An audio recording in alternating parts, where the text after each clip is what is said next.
Welcome to the Healthcare Security Cast, the podcast dedicated to healthcare security, safety, and emergency management.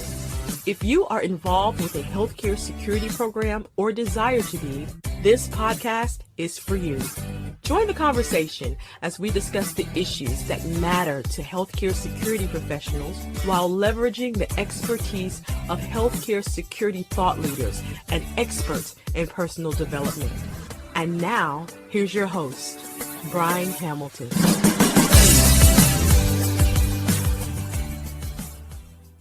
Before we jump into the show, I just want to thank my sponsors and collaborators. 3D Network Technology, reliability is our core value. Visit www.3dnetworktechnology.com. And Genetech, delivering security strategies for healthcare. Visit Genetech, that's GENETEC.com for more information. We'd also like to thank the Change Execution Group and 360 Life Transformations. Visit www.360lifetransformations.com. We'd also like to thank Canadian Security Magazine and Omnigo Software. And now, let's get into today's show. Welcome to the Healthcare Security Cast. I am joined today by Constantine Ioannou, CEO of Sentinel Security Plus. Constantine, thanks for joining us today. Brian, it's an absolute pleasure, man. It's always nice to see you. I'm excited for what's in store. Absolutely, and I can definitely say the same on both regards. Now, the first question I'm going to ask you, the first question I ask every guest, who is Constantine Ioannou? Okay, excellent question. And if you don't know, there's an issue. So for myself, I've been in the security industry right now for a couple of years. My background is with the city of Toronto.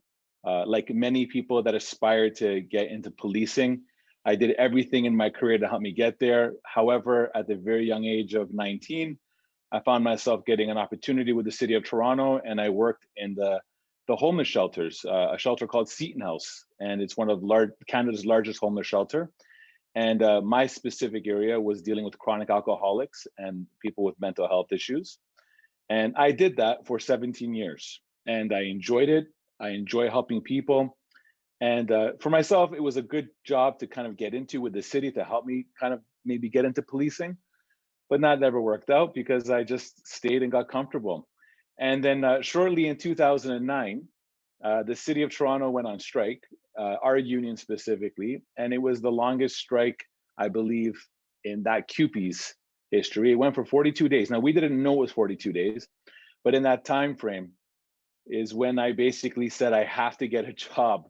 And because I had my security license, I said, let me just try applying to various different entities. I applied to clubs, I applied to lounges, to corporate entities, shamefully even to gentlemen's clubs. And what I found out in that short 42 window stint is that, oh my goodness, what on earth is happening with the security industry or the environments that I was working in? I just couldn't believe that the standard was so low. I couldn't believe that there was just no real proud element of a uniform or skills like communication. I mean, the word bouncer gets used a lot all the time. I mean, when people say that, by the way, as a side note, anyone listening to this that says on their resume bouncer, you're saying that you bounce people. But anyway, side note. But the bottom line is that I did that for 42 days. And in that time frame, I had this like Dragon's Den moment. And it's like, what if we could do something better? What if we could change the game in the industry? And that kind of started the journey of approaching Sentinel in 2009 and asked them, can I come in and just do something with your company? And the owner at that time gave me full clearance, not knowing who I was, just knowing that I had a corporate background. And here we are today. So today, Sentinel is something that I'm very closely tied to. Obviously, I oversee and manage many elements that make us who we are. And that there's nothing really much more than who is Constantine other than who I am as a person outside of the job. Now, we're going to move all the job stuff away right now. My passion, my mandate, who I am, my fibers in my body is literally to help people see and seize opportunities to live outside the box. And that's my why statement. It's my purpose. It's why I wake up in the morning. It's everything in my life is to help others. And it kind of, makes sense because I jumped into a job at the age of 19, which was helping basically people that were the most vulnerable, right? So that's who I am. And that's what I want to continue to do. I want to continue to use the vehicle of security to make a difference, to make change, and to help others. And yeah, there's going to be so much more that we're going to unbox in this. But yeah, that's who I am. Awesome. All right. Well, let's talk about you shifting gears, getting into the security industry with Sentinel. Yeah. How were things in the beginning? Like where was Sentinel when you came in versus where you are today? Okay, so Sentinel, and I'm going to say this very respectfully because I'm going to apply what Sentinel was. Sentinel was like every company when I came in. And that goes against my moral fibers, and that is to be different. And I'm an outside of the box guy. I do not go the same way everyone else goes. I always need to go the opposite end. And it's not because I have to, it's because I think there's better ways to do things. That could be ignorance on my end or cockiness or whatever that sort is. But that was literally how I looked at when I walked into Sentinel. So when I approached the owner at that time, I said, look, you're doing everything else. You're doing everything that everyone else is doing. Let's make it different. At that time, they were wearing your standard security wear, t-shirts with the word security. So at that point, I said, let's change the uniform. And then once the uniform was changed, let's change the type of personnel that you hire. Let's look at these certain skills. When that changed, let's look at branding. The logos that I have right now are different. And when that changed, let's look at who the clients are going to be. And it kept on evolving. And one of the things that I wanted to do at that time was go only after a high caliber clientele. And what I mean by that is someone that resonated with my belief structure and also appreciated the service that we would provide. Simon Sinek has a saying. He says, don't do business with people that need what you have. Do business with people that believe what you believe. Now, I did not know this Simon Sinek quote until I went to a workshop in New York a couple of years ago. But I knew in my heart that for us to be able to get to a point to be different and to do different things is that we had to have a very different kind of thinking, which is why I advocated right from the beginning in the industry of security, where so many people are getting paid minimum wage, that we needed to raise the bar and start high. So we went about 25% higher, and we've always wanted to maintain that gap between what is being delivered in the industry and what we can do right now. Because at the end of the day, let's not forget what security is. It's a very important job. It's something that is protecting life. It's protecting asset, it's protecting environments, protecting the public. It's a very big thing. So for that to happen, who is that person that's going to be pretty much behind the uniform? So that gives you a little bit of nutshell, Brian, how we kind of like started and what we wanted to focus on, by the way, at that point was corporate events. And it wasn't until the idea and the notion of close protection came into the mix, where I said, look, I don't know nothing about close protection. I need to find somebody that is an expert in this industry and bring them in. And that's what we did. Excellent. And yeah, it kind of leads into how you got into healthcare as well. You took a very similar approach because it was new territory for you. But I want to kind of circle back to the events piece and really focus on that. So how did Sentinel get the reputation that they have now for events? Like there's there's a lot that goes into events, like more than you would think, more than I thought. In full disclosure, I did spend time working with Sentinel, but there's a lot more that goes into it than I initially thought. So how did you really establish that presence? Okay, so the event industry, I'm going to say something right now that it may or may not shock the listeners. Okay, we're in healthcare, and we're going to get into that soon. And healthcare, by no means is it an easy walk. It is challenge every single day. But I'll also say that the events industry, specifically the high profile events that we do, are on that same page or potentially higher. See, there is no room for error. Brian, you can tell this. There is no room for error when it comes to an event. One little small thing goes off and it's explosions, meaning as in like this, the blame game starts. So you have to be perfectly prepared, perfectly clear-minded to come into an environment. And I knew that having a corporate background and dealing with corporate clientele like the city, it really comes down to the caliber of the individual. So for myself, when we chose the event industry, first of all, it's a cool industry. You deal with a lot of cool environments. You deal with ever-changing environments of people, of experiences. But the thing is, what really gave us the secret sauce, and I'm going to give you guys the secret sauce today, it's the people. Okay, there's a saying that I heard from a very young age from some good friends of mine, and the saying was, hire good people, pay them well, expect a lot. And I literally applied that principle from that time frame in 2009 to build the company. And that was, if we're going to be different, if we're going to change the way the thinking is, if we're going to bring the people who are the most important piece of the puzzle, the people are the face of the company. Who is Sentinel? It's the people. And if the people are not taken care of, and if they're not valued, and if they're not looked at beyond than just a person, you're only asking for something not to succeed, in my opinion. So that was the key for us. We brought in the people that were right fits, that were very hospitable, very customer service driven approach. I don't always buy into working with people that are security experienced. I've always bought into find good people and train them the way you want them trained, how you would like to see something done, and then expect the results from there. And that really worked for us. And to this day, Brian, we've created an incredible workforce where we have honestly some of the most amazing people. And how do I know these guys are amazing? Well, first of all, clients are happy. But second, I lose them. What do you mean, Constantine? What do you mean you lose them? How is that a good way to win? Well, look, I know that Sentinel at the present moment could be considered a stepping stone for someone getting into policing. And that's what it is. A lot of people we lose to the police force. Just this week, we lost a person, Brian. On an average, we're losing a person every month and a half. And it's a bittersweet feeling, but we're dealing with a lot of police forces right now that know who Sentinel is because of the caliber of individuals. So that kind of has been something that has been pumped and pumped and pumped. It's our people, which is, before I can get to your next question, it's probably going to be, how did you get into healthcare? It was the secret sauce of getting into healthcare. Well, and I'll do that once we get there.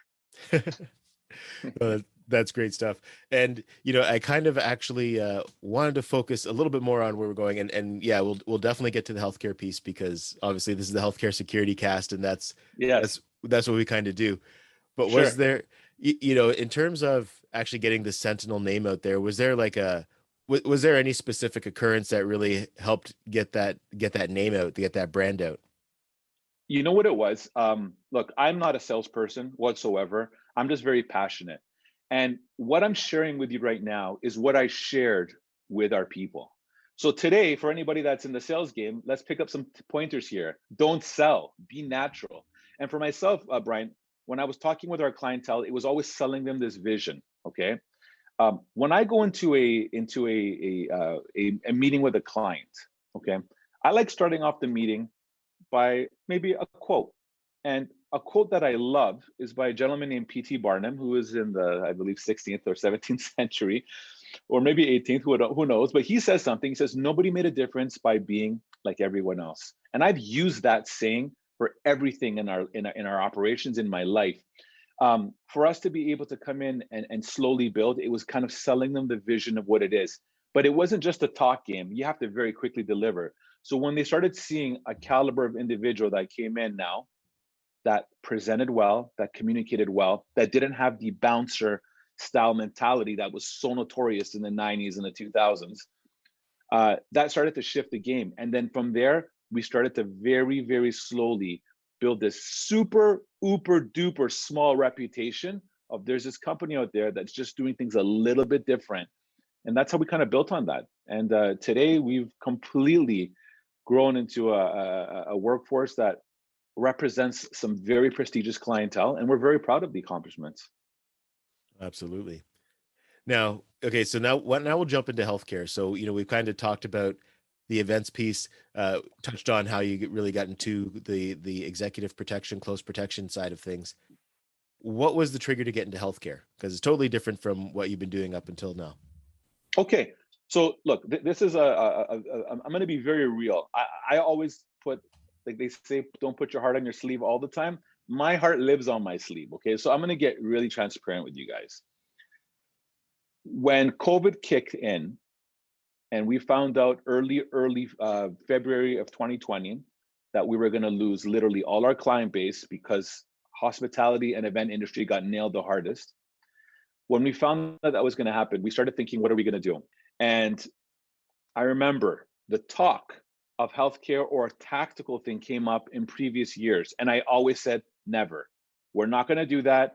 We're people of suits. We look good. we present well, we communicate well. That's our image, that's our identity. I'm not going to go the tactical route. But I started kind of going through this moment where when I was trying to find out what we should do, where Brian, listen to me. This is literally what happened. I'm at my computer on a Friday night and I've exhausted all options. I've emailed everybody that I can possibly email, new opportunities, and I'm finding that I'm hitting wall after wall after wall. And I just dropped my head in my office in my basement, and I just started to cry. I was just crying because to me, everything that we had worked up to this point was disappearing. And the real emotion of tears and sadness was because what am I going to do for our people? Our people right now are about to lose food off their table, okay? And all that pressure, all that weight was on my shoulders, and I just broke down. And my wife came down, and I kind of tried to be like, man it up and cover my tears. I was like, what's going on? Oh, you know, it's fine, but I couldn't hold it. And I was just not in a good spot. I went to sleep that night. I woke up with a clear mind, and I logged on and I started to get into my routine again. And what did I notice in my feeds? Brian Hamilton, the healthcare podcast. Okay. And I'm like, oh, Brian, he's in healthcare. I mean, maybe I should reach out to Brian and just kind of see what's going down. So it was the conversation that we had on that Saturday that literally planted the seed of maybe we can do healthcare. And then questions started arising and answers. And I started thinking, you know what, maybe we should really put our foot in the door here. And sure enough, we found out that an RFP opened up for a hospital. And we thought, you know what, maybe this would be a good opportunity to put our hat in the race here. And that's what we did. However, we knew that working in corporate events and a close protection background with not a single day of healthcare experience, the odds would be massively against us.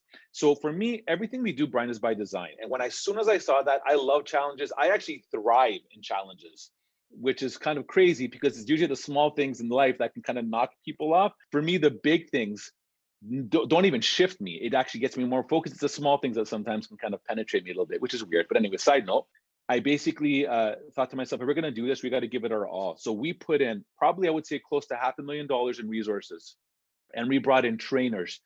And because we didn't have any work for the next 3 or 4 months while we bid on this contract, we paid our people to come in and train every week, 40 hours. That's their job. Their jobs were 40 hours every week coming into training.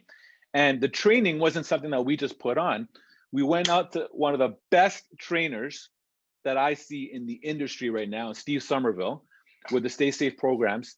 We reached out to Steve and we basically came up with his program, but we took his program and went even deeper and deeper and deeper, where we started to say, you know, it'd be great now, let's put our people through scenario-based training. So we have a massive theater down here in our office. We had actors come in, they would play the patient, somebody would play the doctor, someone would play the nurse, and we would put our people into these scenarios week by week by week to test all the training that they put into place. And this was literally for 3 months. And we created such an incredible bonding culture with our people that we were like, oh my God, this is just such a special time right now that's happening. And we did this going deep in debt because we don't have any clients right now. We did this completely knowing that we might not get the contract. Okay. Here's a true story right now. True act of events.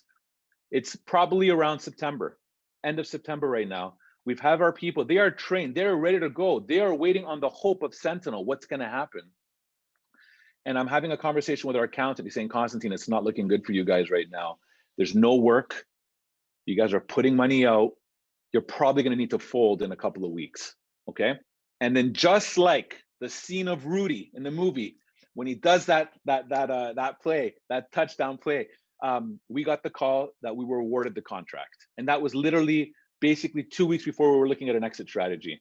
And that happened so organically in the sense of we were like, honestly, it was surreal, Brian. It was surreal that we were able to do that.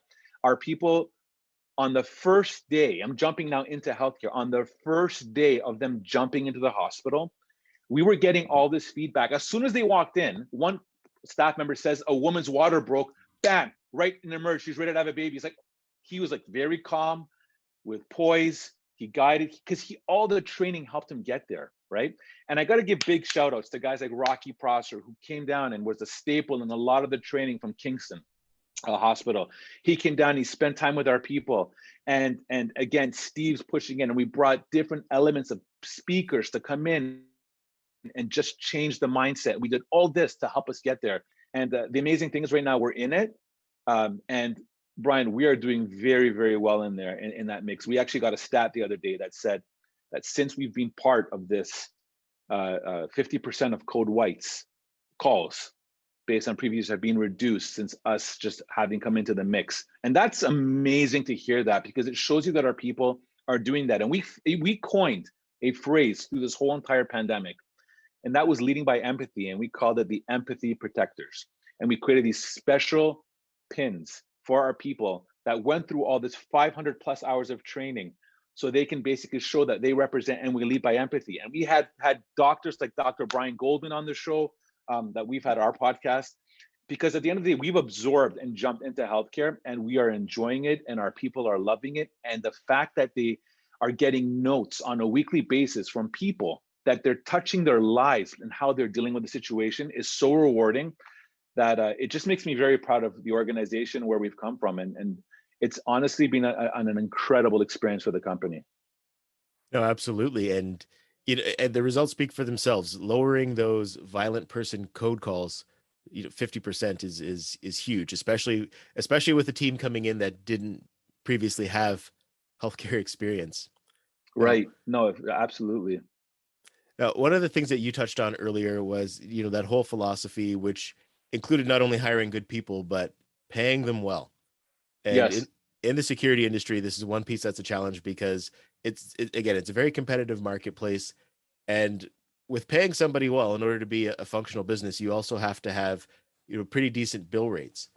So what are some of the things that you've been able to do to really sell those higher bill rates and compete with your competition, not necessarily even in healthcare, but just as an overall approach in the security industry? Because I think it's something that a lot of people will benefit from hearing. No, absolutely. Okay, so first of all, the problem in the industry as a whole is twofold. You obviously have this process that everyone has to bid on, and it's literally led by price. I mean, we RFP, Brian, what is it, the terminology is like, bid for price or proposal of service. It really comes down to price for a lot of these things. And at the end of the day, that's kind of the problem as well. Is like you're setting up the standard to be based on pricing. And you hear this saying all the time, you get what you pay for, right? And people say it, they know this to be true. You can buy a cheap knockoff, or you can buy something that's going to last you years to come. For us, our biggest thing is demonstrating to the client why we charge more. We charge a lot more money than the competition does, okay? And I always give this example for reference.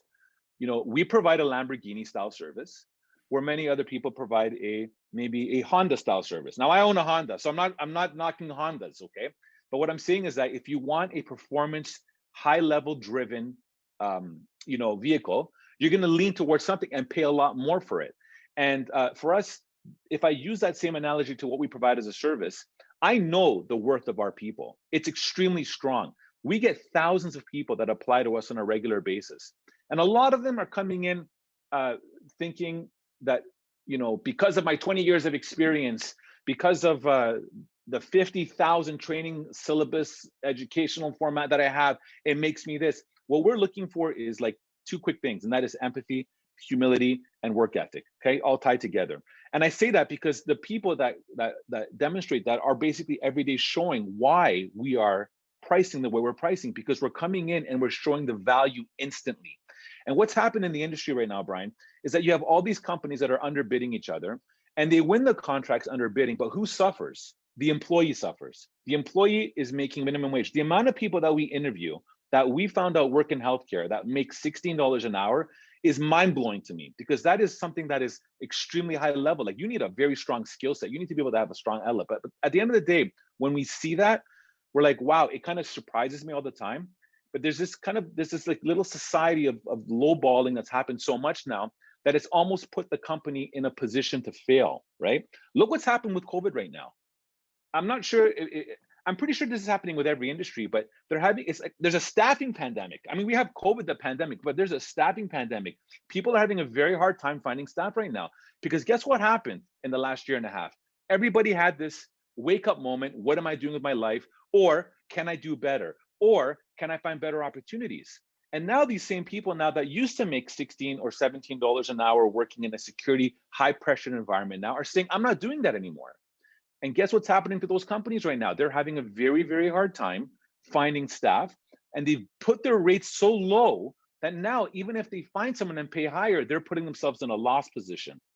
So really, the biggest thing that drives me right now within our industry is to raise the bar so high where we can say this is where the mark should be for rates. This is the service you should be getting. And we're actually right now in talks with a solicitor general to raise the entire standard of the security industry. And we actually have that on our website. And basically it breaks down what we feel is needed in our industry to raise the bar. And you know what? We're going up against some major, major players. But the goal is that if we can actually do this, we can create an incredible service to our country. Like, I'm proud to say that we represent Canada. Imagine if we can all align together and have that same thinking and just raise the bar. One more thing I'm going to say to that. I'm an entrepreneur, and I've always believed that you got to take care of your people. That's the mark. You take care of your people, they will take care of you. And you hear this over and over again through a lot of other entrepreneurs. But there's one thing that I read, Brian, to kind of close this little answer. Gary Vee, who I love, he's an incredible motivational speaker. He talks about entrepreneurship and all that. He says, real entrepreneurs don't do it for the money. And when I read that, man, that resonated with me, because that's been my drive. My passion is to help people. Whatever else comes in, great, amazing. If we're profitable, amazing. But the focus is to help the people. And to me, that's been like the secret that we've been able to push. And again, we're not for everybody. Remember back to that whole Simon Sinek saying, don't do business with people that need what you have. Do business with people that believe what you believe. If somebody truly believes and values the work that you can do and the service you can provide, that's who we want to be into a partnership with. But if someone looks at it as just security, I just need it for liability, they will treat the person as just security. And that's where a lot of devalued comes into place, right? So that's kind of my answer on that regarding the industry and rates and all. I'm really looking for it to shift and change. And that is my drive, is to raise the bar on that end, so the people that work in this field can get compensated very well. Right. And I guess too, you've also really, especially when you're looking at the healthcare program that you rolled out, you've really been able to build in that value, because, you know, when you look at it, 500 hours of training, you said it was 500 hours of training that everybody did, correct? Plus 500 plus. It's probably even higher, but we just set that as a bare minimum. Yeah. So it's great, because obviously you found some good people, you kept them busy and really equipped them with those skills that they're going to need to be successful in any environment. But also that's more hours of training than most frontline security officers will get in their career. Right. If we're looking at somebody who works their entire career as a healthcare security officer, it's very unlikely that they're going to get that much training. No, for sure. And just to make it that we don't give 500 hours of training for everybody that comes in. Okay. But what it did was it created such a strong foundation for the approximately 60-person workforce that we had. And we lost, just so you know, we lost about 30 to 40% of our workforce as soon as COVID hit. Even though we had work, we for a first couple of weeks after, it dwindled, and there's other things that we kind of tapped into. Nobody wanted to work out of that 40% because it was unsafe. What is COVID? It was a scary time, and we understand that. So we had a remaining workforce of about 60-ish people, and that's where we poured the foundation in. Now, right now, everyone that comes into the company, if you're going to be working in healthcare, working in the hospital, you're getting 5 full days of training. That's going to range approximately 50 hours. And that's taken from the Stay Safe program, where you're getting effective communications, management of resistance behavior, sharp edge weapon, handcuff baton. And on top of it all, we like to add something new to the mix, which was not part of Stay Safe's program, but now is. And Steve was so gracious to allow this, and that is our scenario-based training. So we love, that's our favorite part, is because now you can truly see the person now who has been able to go through this training session now come in and apply all that into a scenario. And the great thing now is that when they do get their training, they're walking into an environment now where the foundation of those that got 500 plus hours are there now as their mentors to help them because they soaked into that. So look, COVID has done a lot of destruction. And for myself, I can say that my heart breaks, especially since it affected so many of our clients. But for us, it allowed us to kind of maybe change our mindset in where we were at to create an opportunity from that. And that was basically, this hours of training. And Brian, let's not just forget here, if we did not get the contract, we would have some amazing trained people that would have probably found jobs elsewhere. But at the end of the day, it was a risk, it was a gamble that kind of worked out at the end. Oh, absolutely. And again, just to give a little bit of context here, because again, our listeners are tuning in from all over. So, when Constantine says $16 to $17 an hour, we're number one, we're talking Canadian dollars, and number two, the minimum wage here is $14 an hour. And $16 to $17 an hour for a security guard is actually a pretty competitive pay rate. So that's not even kind of the status quo. It usually is closer to that $14 an hour. So we were in a situation. I remember when I first got into the security industry, it was because of pay rates specifically. I thought I was going to get into law enforcement one day, and I could work a minimum wage job, or I could work security and make a lot more money and get experience towards what I was wanting to do. Now we're in a position where we're competing with not only other security companies, but basically every employer. And a lot of these employers who are paying the minimum wage or even a little bit more aren't expecting their staff to necessarily have to do rotating shifts or work overnight, or just deal with some of the challenges that we deal with in the security industry. Right. And just to kind of add to that, Brian, I found that in my walks of security that a lot of companies have a unionized environment. Okay. I come from a union culture. I come from the city. I was in a union, and I know what that union can do. It can literally take a person that's super hardworking and have them do his job, and they can take a person that is completely lazy, and they're both earning the same thing, and they're both getting raises every year and reaping the benefits. But it's not fair. And for the company, we've always had this. We got to pay above average. Okay, for us, we start our people at $20 an hour. And we are giving them benefits in full-time environments. And when they get benefits, they're not getting basic benefits. We're making sure they're getting benefits that are really, really good. And on top of that, we're also, putting ourselves in environments where they're going to get yearly increases every single year based on performance. And because of that, no one's ever thought, hey, man, we got to start a union. We're already taking care of them. And guess what? We're going to continue to take care of them. I'm actually getting ready for 2022 to raise the bar even higher with our rates. Because again, when I start finding out that minimum wage is going up, no, we got to go even higher now. Because to me, I need to demonstrate that we are at a very different caliber, and that needs to reflect that in wages as well. Just to kind of throw that in there. Yeah, no, that's a great approach. I remember one of the hospitals I worked at, I tried to do the same thing because we had that minimum wage increase back at the beginning of 2018. So it was a pretty significant jump. If I remember correctly, it was like a $2.40 per hour jump. So because it was an older contract, some of those positions, it got to a point where I think when the contract first started, the frontline security officers were making about 25% more than minimum wage. And now, because the contract had been in place for so long, minimum wage had actually crept up and surpassed those salaries. So they got a raise arbitrarily because of that. But the issue that I had trouble kind of getting a handle on was that wage compression, because now the frontline security officer is making $14 an hour. A shift lead or a team lead, is making around, give or take, I'm just throwing ballpark numbers out there, but say $16.50 or thereabouts. Now that frontline security officer has caught up to them significantly, and for the little bit of difference, a lot of folks just felt like, it's not worth the extra work. It's no longer worth that. So we had to kind of address that with the wages as well. And even now, more so now because of COVID, I think there's going to be a big wake up call for, again, many organizations that are kind of like living on this minimum wage scale. I mean, specifically, I'm talking in the industry of security right now. I think it's going to kind of create a little bit of a shakeup. And I think also it's turning into an employee's market. I mean, we keep on saying the employer's market. I've seen companies offer iPads and phones and all these things just to be able to get into the door of an interview. I mean, it's starting to get there right now for a lot of things, right? So, The people, again, the most important piece of the puzzle. Without them, we are absolutely nothing. And, for me, there would be no fulfillment for myself if I wasn't ensuring that we can be able to take care of our people. Right. Now, I want to kind of shift gears and just kind of go back in time. And, just given what you know now, being, more than a year and a half into this pandemic, on day one, obviously, when things went down and all the events started getting canceled, obviously it was a tough thing to see. But if you could go back now and have a conversation with Constantine a year and a half ago, what would you tell him? Like right now? Yeah, right now, with knowing what you know.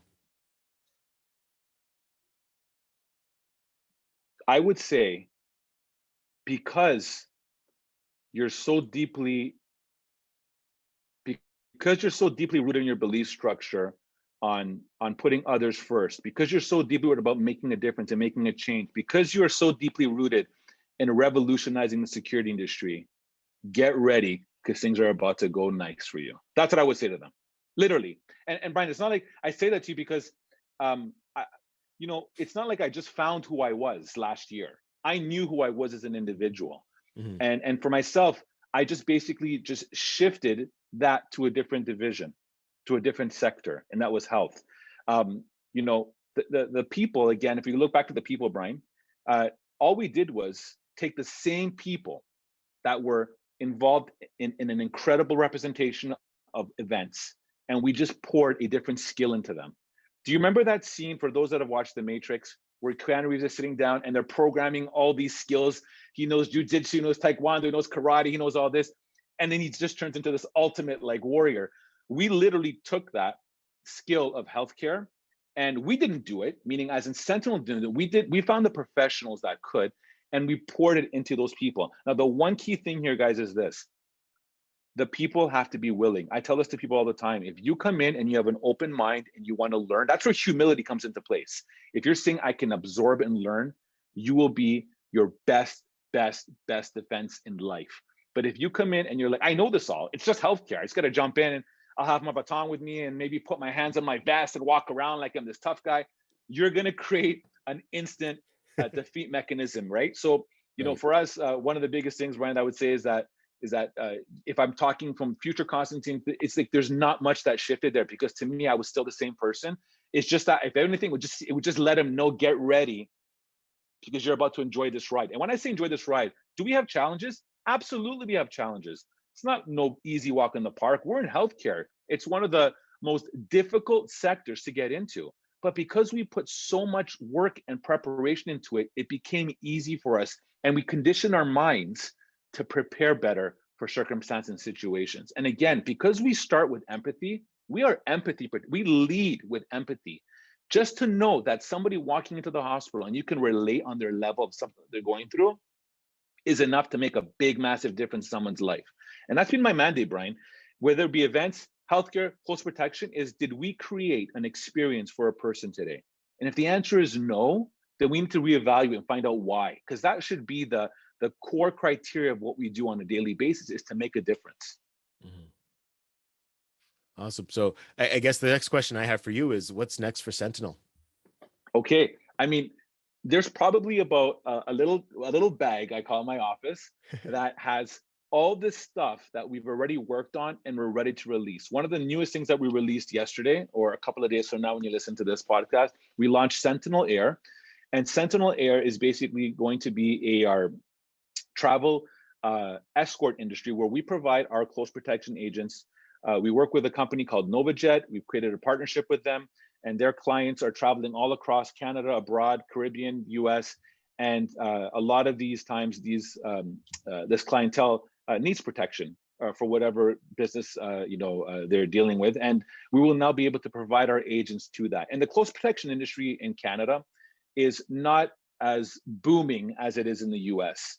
We're Canada. We're good old Canada. I mean, yeah, we have our issues, but we're a good country in the sense of when it comes to a lot of elements of, I guess, violence and assessments and all. But for us, that is the brand new service that we're providing. Another thing that we're going to be doing right behind me, I don't know if you can see that logo right there. Yep. That's called the Sentinel Mindset. Now, we've done a podcast in the past under the standing in the six umbrella, which is basically what you stand for. But because right now, Brian, one thing that I have for myself as an individual changed massive focus is the mindset. I've realized more than ever before that the biggest obstacle in people in their life, in their career paths, is their mind. And we're going to focus on this new series called the Sentinel Mindset, of how people can tap into their mind. When we say Sentinel, we're not talking about Sentinel Security. We're talking about what a Sentinel is, a soldier, what his attributes are to make him who he is. Courage, loyalty, success, all these things are put into place. And what we're going to do is we're going to tap into that mindset. And our goal is that when people listen and hear this, they're going to be able to have a mindset shift, because we recognize that a lot of people do have aspirations, whether it be career aspirations or life aspirations, whether they want to get married, get a good job. We want to be part of that and help them through this. We'll be speaking to people so they can kind of get that mindset shift. So that's another thing that we're working on. And other than that, I will say that there's a couple of other things that are in the works still that I can't really release, but they're going to be released in January of 2022, and that's going to also kind of change the bar for a lot of things. Again, what we're always trying to do is raise the bar. And again, maybe I should have started by saying this. I actually said it a couple of minutes ago, but truly my passion in the industry of security, I say the word all the time. I want to revolutionize the security industry. Okay. And when I say that, a lot of people kind of just look at you like, okay, cool. But they don't really understand, for there to be a movement, for there to be a change, it's going to take years of work. And it's also going to take a lot of people uniting. One of my biggest things is to unite the security industry. And I've been reaching out to a lot of companies to kind of just see their thinking, to challenge them. Constantine, you're the best, man. I'm raising my rates. I'm charging X amount of dollars an hour. Thank you. I'm like, okay, hold on. If you're going to do that, make sure you're delivering the service. So I have no problems doing that. Okay, I tell people, a buddy of mine yesterday reached out to me. He goes, he's thinking about starting a security company. You know what I said to him? I support you. And if there's any way that I can help, I'm more than willing to do so. I'm willing to do that for people that are going to be like-minded and that are going to be able to deliver a superior product. So I say that, Brian, because that is my goal, man. It's to change the way that the industry is looked at, to raise the bar high. And again, when you do that, you can be proud that we all did this together and represent the country, man. And that's kind of a lot, what I'm pushing at. And one of the other things that I'm working on, I'll just kind of share right now because I'm excited about it. Because we get so many people that are looking to get into policing, and because we lose so many people to the police force, we actually have an alumni wall that we're going to be creating, a plaque. We're going to be honoring all the sentinels that are now moved on into law enforcement. But what I'm looking at doing right now, I'm in talks with various police forces where we can actually create a farm system for Sentinel. Sentinel becomes a farm system where we hire the best, we develop the best, and then the likeliness of them getting on the police force where the police can be like, you know what, if I see the word Sentinel on their resume, I know who I'm getting as a product because I know how they think, I know their standard. And that's kind of a thing that we're really looking at right now. And it's working wonders. But another piece right now, Brian, that we're doing is we're taking our training academy to a different level. So we're very fortunate to have substantial space where we're at right now. And our training is not you just walk in. We tell our people on the first day, bring your jogging pants and shirt. We're going to get physical. We're going to do a lot of running.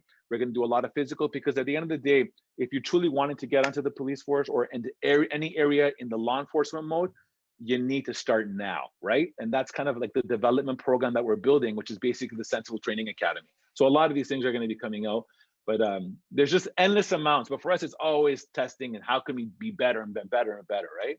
VCR, DVD, Blu-ray. What's next? Hologram? Yeah. But now for the healthcare security cast community that's listening in today, do you have a special message for them as we start to wrap up here? Yeah. So this is anybody in the healthcare industry? Yes. Okay. I'll break this down into 3 sections.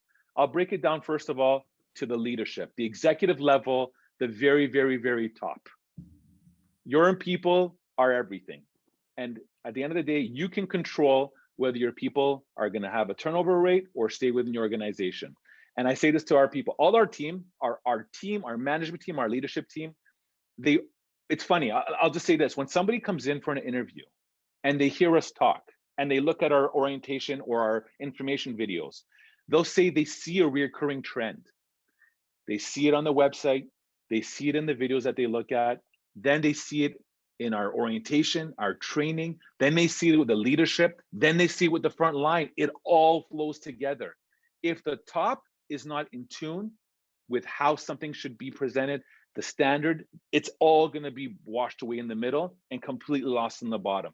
So that's my first bit of advice for anybody when it comes to exec level. Anybody in leadership, remember, you are here to serve.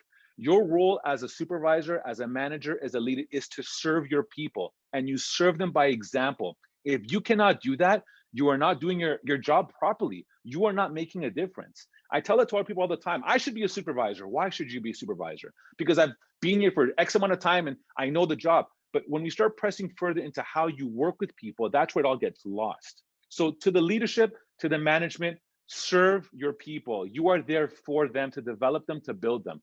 And for the frontline, the people that are at the top, a big thank you for what you're doing. You're dealing with a lot, and you're going through a lot of experiences and emotions. Some of you may not have the proper training. Some of you may be overly trained.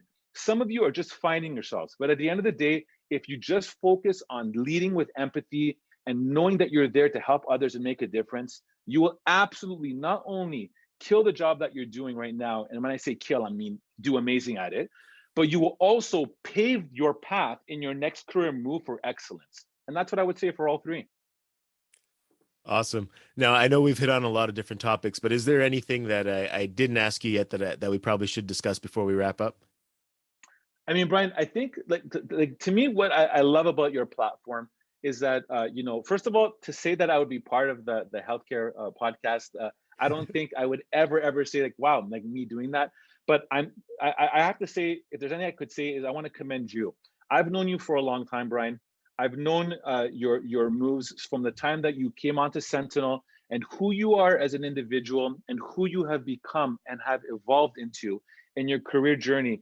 I have to say I'm very proud of you for that. And for me, you are making a difference. You're making a difference through your voice, through your action.